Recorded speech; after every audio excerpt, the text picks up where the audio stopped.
Тесая ночь, воды ходят пароходы. Дуют ветры яростные, ходят лодки парусные. Вечером, а также ночью, плавать в море трудно очень, все покрыто скалами немалыми. Близок к суше еле-еле, да за днем обходят мели. Капитан берет бинокль, но бинокль никак помочь не мог. Капитану так обидно, да за берега не видно. Загрузить волна кружения, вот и калибра крушения.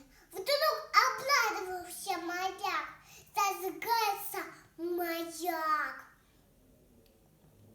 Самый вечером как раз загорелся красный глаз. Помогал и снова нет. Опять зашел свет. Все молчиха, все сюда, заплывайте вот сюда. Бьется стены, шум и вой, лестница винтовой. Каждый вечер ближе каждый вечер там близко к ночи на маяк идет рабочий. Все покрыто скалами. Наверху фонарище, яркий, как пожарище. Ведь во все моря нет ярче фонаря. Чтобы всем заметиться, он еще и вертится. Труд большой рабочим. Застоять всю ночь, чтобы пламя погасло, подливают в лампу масло и чистят исключительно стекло увеличительное. Всем показывают свет. Здесь опасно или нет?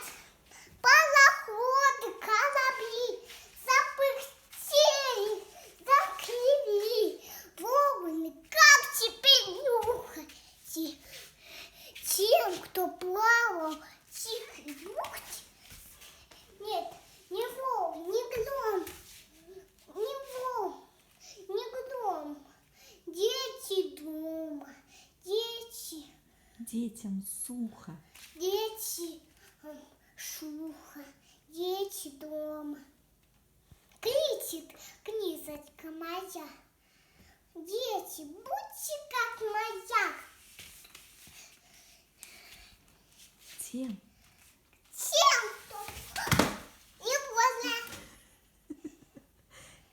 кто не возле. Тем, кто ночью плыть не могут, освещая огнем дорогам. Чтоб сказать об этом вам, это из книжечки словам сделал дядя и рисуночков на плоский сделал дядя мои глаза.